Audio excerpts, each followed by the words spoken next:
Hey, it says low battery. That's all right. Okay. I'm pretty sure I changed batteries on these, but I'm going Okay. to change them when we get to Iowa. Ion.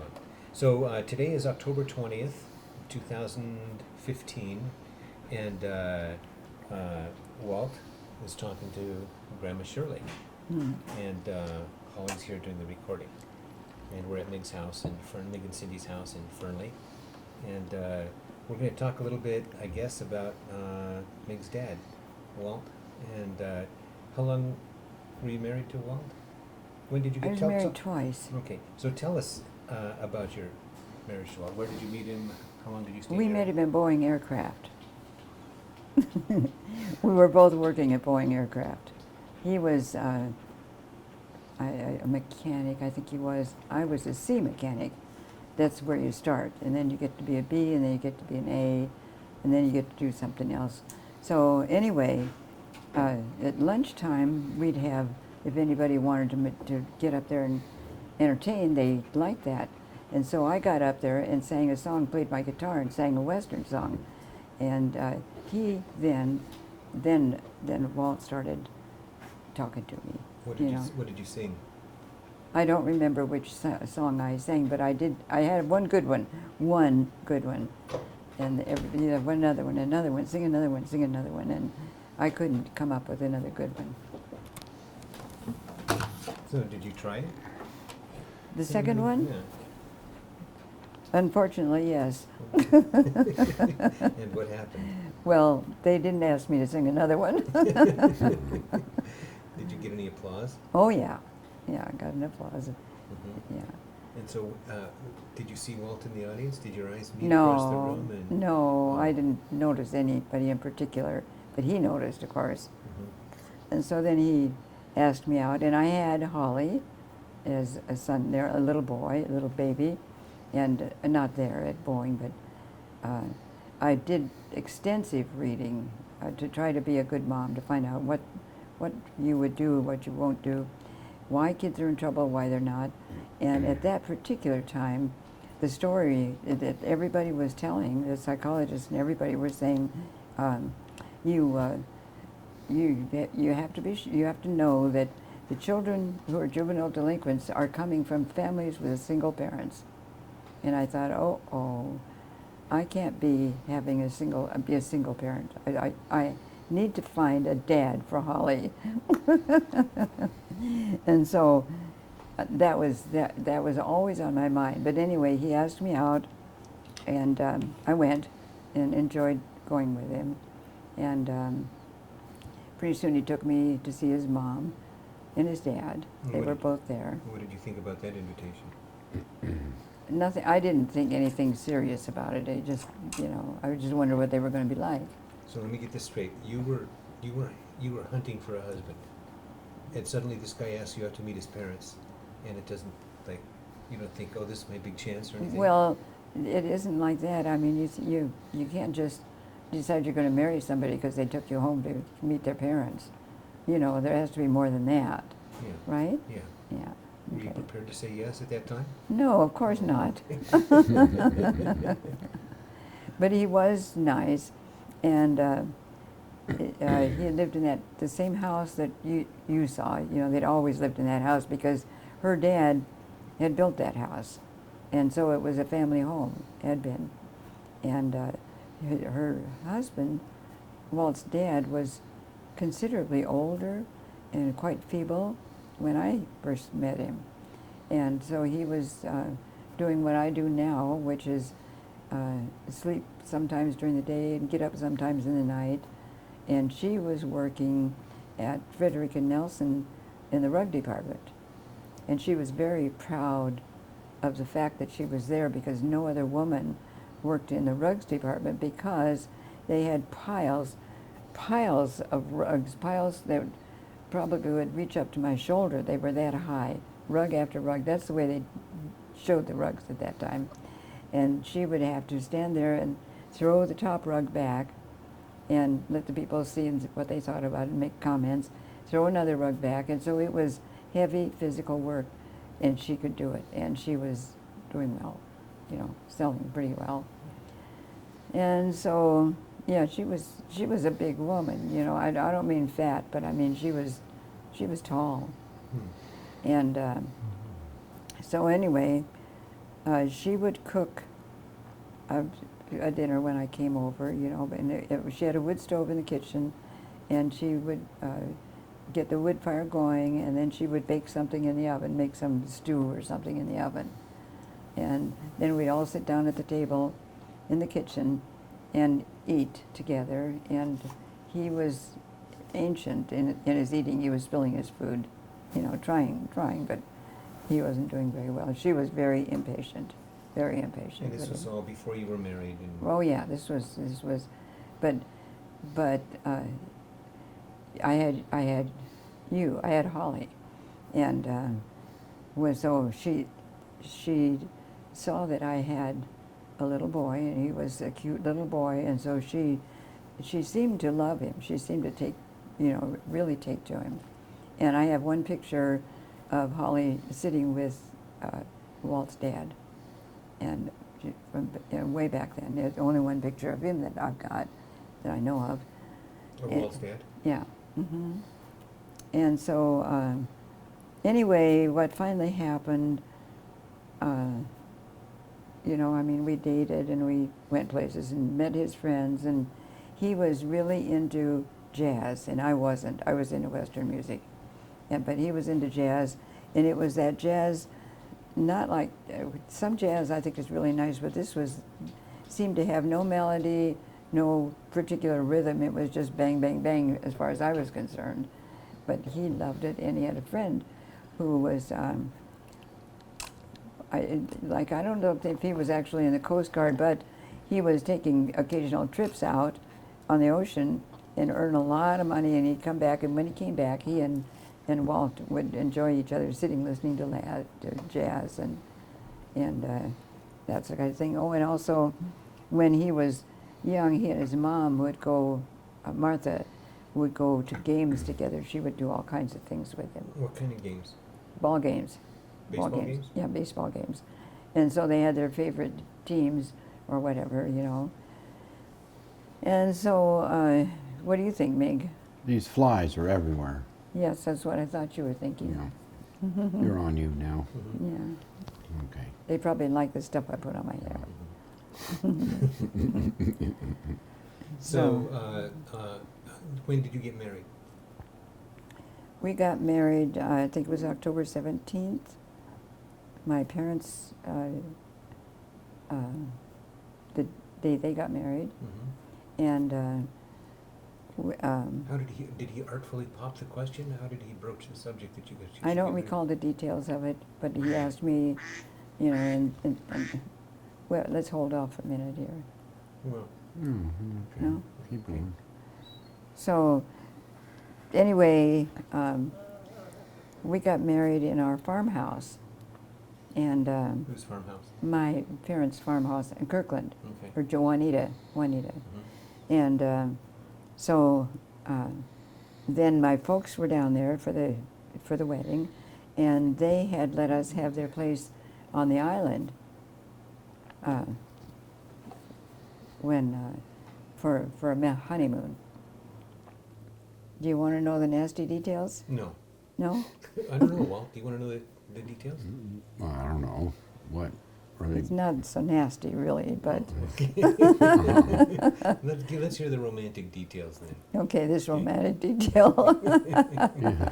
So anyway, we got up there to the island, and we were going to spend our first night sleeping together. We had not had sexual relations. We just didn't because we weren't married. And so, Did you at least make out, like in the back of a car or anything? no, not very much. No You know, smooching? hugging and kissing and stuff, but not feeling up a little, you know, that kind of stuff so Not much. what kids do these days. No. Okay. And That's a relief. Thanks for that. yeah, and so anyway, we got up to the island, and it was time to go to bed. And so I had him get out of there while I got myself ready and got into bed. And he came in to get into bed, and he had the zippers in his trousers, and he came and he stood there, and he went, zip! And I immediately jumped over with my back to him. I didn't want anything to do with him. That zipper was just too much for me. Anyway, obviously Mig is here, so we did get better.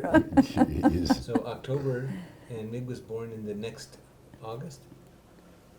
No, wait, let's see. November, December, January, August, October, November, December, January, February, March, April, May, June, July. Yeah, right, that would be, yeah. Okay, Yeah. so you guys didn't waste a lot of time. No. Okay, that's good. And so anyway, after Mig was born, I decided that I wanted to be home. I wanted to take care of my boys. And so I quit working at Boeing at that time. And he didn't like that. He wanted me to keep on working. And I didn't. I said, no, I want to stay home and take care of my boys and our boys. And so he had been an excellent worker. He'd been right on top of everything, you know, always reliable, always there, exactly on time and everything. But after that, he occasionally started missing work. And he just wasn't interested anymore to do it, maybe because I had quit, I don't know what it was, but he lost interest in it.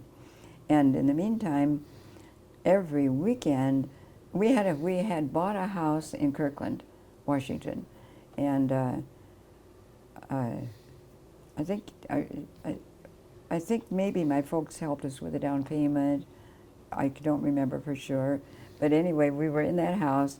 His mom was over. His dad by then was, I forget if he was still in the house or not, but anyway, every weekend she would come over and spend the weekend, you know, well, maybe a day, all day Sunday with us. And I'd take care of the boys, and I'd cook, and I would serve, and then I'd clean up the dishes afterwards and put the boys to bed. And in the meantime, Walt and Martha sat on the couch together watching games on the television that she had bought for us. And I didn't get it. Nobody lifted a hand to help me with anything. And so I'd had enough of Martha. So I thought, I got to get out of this. This is bad.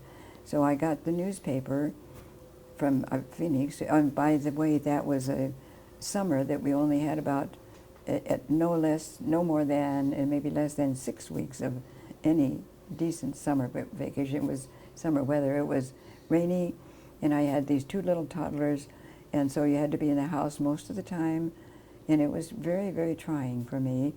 So anyway, I got the paper from Phoenix, Arizona, and I looked through there and I see they have an ad for an aircraft mechanic in outside of Glendale. Litchfield, yeah, it was Litchfield, yeah. What was the Goodyear, wasn't it? Was the name of it? Yeah, I think, maybe. yeah. So anyway, I saw that ad and I thought, oh, you know, maybe we could move down there. And so I just calmly and casually mentioned it to him. No, there's aircraft. They want aircraft mechanics down near Phoenix, Arizona. Think what it would be like down there. Blah blah blah blah. And so he finally decided, yeah, he would like to do that. And so he quit his job there, and we had 2 cars. So we drove our 2 cars down to Phoenix, and his mom, of course, was broken up because we were leaving. But we had a convertible. I don't remember the name of it, but it was like now it would be a collector's item, but it had the canvas top, and it had the metal framework holding up the canvas. And I drove that with you, Mig, and Walt drove the other car with Holly, and we headed on down. I followed, and what Mig did for entertainment for himself all the way down, or wherever he felt like it, he would hang on to those bars and swing like he was on a trapeze, which didn't hurt anything, How old was I then? Oh, maybe probably less than 2. Okay. Just little. Yeah. And this was in the convertible? That was in the convertible, yeah. That was in the frame for the canvas top. And I think that was a trip down to evaluate the situation, and we liked it. So you hadn't sold the house at that point? No, it was a checking the thing. I don't know why we took 2 cars, but we did that. And so we both decided it was nice, and he applied at Goodyear, and they would hire him. So we went back to sell the house, and we had an Irish setter, nice Irish setter. And so when we finally and when we finally got ready to go, we pulled a trailer with all our stuff with a cloth cover over everything. He tied down. Walt was very good at packing. He could pack that real good, and tied it down. And we put the dog up on top. We let the dog ride on top of the canvas, which was fine to start with. But then you know how canvas does. When the wind blows under it, it bubbles up. It looks like something's under there, and the dog thought it was, and the dog stepped on part of it, and it collapsed, and he rolled off and fell off. Oh. And I think we rolled over him, the trailer. Oh. And of course we stopped right away, and called him, and he came over, but he thought he'd been a bad boy. He thought he'd been punished for something. So of course he rode inside for the rest of the way down. And we got down there, and we bought.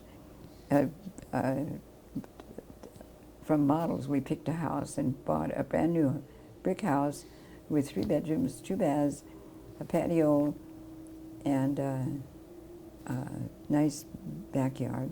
It was for us. It was very nice at that time in Glendale, Arizona. And I'm getting tired of talking. Oh. Well, Walt, what do you remember about the Phoenix house? Is that what Yeah. that's a home? Mm-hmm. Yeah. Well, I remember it as being very big when I was growing up. I lived there till I was, I think, 12 or 11. Or so. Mhm. And I've driven past the house, I don't know, years after we lived there, and realized it's actually very small. So I know that when you're a young child, things seem much bigger to you. And but it seemed like a very spacious place when I was growing up there. So Do you remember moving into the place? no, I don't. I remember living there and running across the street, and the street was hot, and running into a patch of like those thorns, and then looking for shade, barefooted. Awful. And, like terrible. And so you do that once or twice, you'd learn never to do that again. I remember going to school 1.5 blocks away at Glen L. Downs, walking to school with Holly, and going through 6th grade there to that school, and it was elementary through 6th. And that was our time in Phoenix. I remember that. I remember once there was a girl on the way home from school. I used to get behind her and tease her and say rude things to her and stuff. And one day she turned around with her purse. She must have had rocks in it, and she just beat the crap out of me. So I learned my lesson there. Don't even mess with girls, you know. But yeah, Phoenix was interesting. It was. What did Dad do when we were growing up? I remember him when he worked at Boeing. I remember him getting up in the morning and going out and getting in a Volkswagen with 3 other guys. You mean Goodyear? Or Goodyear, yeah, and going off to work in the morning. And then later I remember him working at the animal hospital up the street. And of course I was the age I didn't have any clue what the pay was and stuff, but now later on in life I just really wonder why he took that kind of a concession in his work career to do that. To And- go from a union aircraft mechanic. Yeah, to a kennel assistant, and so I don't know. I mean, he always did work, but it wasn't. It was just like low-paying jobs and But stuff. he loved so. animals, didn't he? Yeah, that might have been something to do with it. Maybe he thought someday he could be a vet. I don't know. He'd probably, Mom could tell you more about that, but I remember that. I remember going to Whataburger with him in Phoenix. I remember our friends in Phoenix that we had up the street and across the street and down the street. And I remember the dogs, the German Shepherds, and being in the, I know Dad was the vice president of the German Shepherd Dog Club for a while. Mhm. So I remember going to some of those meetings and having to be quiet and sit and wait and stuff. And then we would go to dog shows. That was fun. See a lot of dogs, go to parks across town and show the dogs and stuff. And I remember always being around dogs too. I remember Mom and Dad bought me a little white poodle once. I named her Tiki. And I was terrible to that dog. And so anyway, I've learned since then, you got to treat a dog right, you know. But I just wasn't right to that dog. So there's things, you know, it was a learning era for me, learning stuff. And Do you remember when we had like 6 or 7 German Shepherds and 2 litters of puppies at the same time? And we're raising dogs for Marbell Kennels. We were Marbell Kennels. yeah, I remember dogs everywhere. And I remember one morning I woke up, I don't know if it was Geronimo, the last shepherd we had when we were in Phoenix, the one we took with us up north, but in the mornings, Dad would let him out. He'd feed him. Then he'd let him out in the backyard. Then he'd let him back into the house. And I remember one morning waking up to a German Shepherd licking my face. And there was this foul odor, and as I opened my eyes, I saw this dog just licking on my face as fast as he could, and I saw crap stuck between his teeth. So he had just come in from being outside eating one of his, you know, Dog jobs. yeah, a dog job, and that's how I woke up that morning. He did the same thing to me in Reno. Okay. In the animal Yeah. hospital. So you got to watch out that you're facing the other way or something in the mornings. So What were your primary jobs as a kid in the home in Phoenix? Remember what our jobs were? oh well, we would clean up dog poop, and I would clip.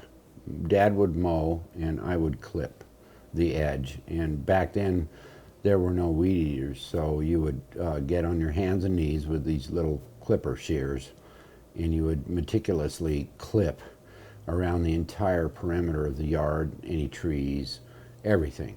And you needed to do a good job because Dad did a good job mowing, so you had to make it look right. And it was like tedious. I remember doing that. That was one of my jobs. I remember once I got a lot of satisfaction in actually cleaning my bedroom. I always kept it a mess. And once I cleaned my bedroom, and I got a lot of praise for the job that I did. So that was important in my growing up. And it might have kind of developed me the way I am now. And I mean, there were other times I kept my rooms and stuff dirty, but walking on clothes and stuff, but that little bit of praise early on in life for cleaning the room, making it really nice, made me feel good, and it was fun to be in a clean room too. So I remember that. Were you sharing the room with Holly? Yeah, Holly and I had bunk beds, and I remember once, I mean, for the most part, we were just fine, but this one time we really like pissed off at each other, and I was I was calling him some names, and he actually was a little bigger than me, so he had me on the bottom bunk, and somehow we got in a position to where he was pushing me with his feet against the top bunk and actually raising the bed off the frame, and I was hollering and screaming. I remember Dad came running in and stopped it all, but I didn't know what was going to happen. He was like kicking my butt, so more or less. So. Yeah, we had our moments, didn't But we? I probably had it coming. I was probably antagonizing him, I think, maybe that day. We would occasionally antagonize each Yeah, other, I think so. Well, we got it all out of our system as kids. Yeah, and that's how it is with kids. And later on in life, you realize that relationships are important, and you got to value and cherish them, because they're the ones you're going to live with, and there's nobody else left. And life gets real lonely if you don't have someone to share things with. So. What are some of the things that you remember about Dad that were the things that you admire today? Or Well, there's nothing in particular that stands out other than the fact that he always worked. And even though it was low pay jobs, he always did supply money coming in. I don't remember him not working and sitting at home. But I do know that he had fun on his time off, and we'd sit up and watch the Twilight Zone sometimes late at night. That'd be fun.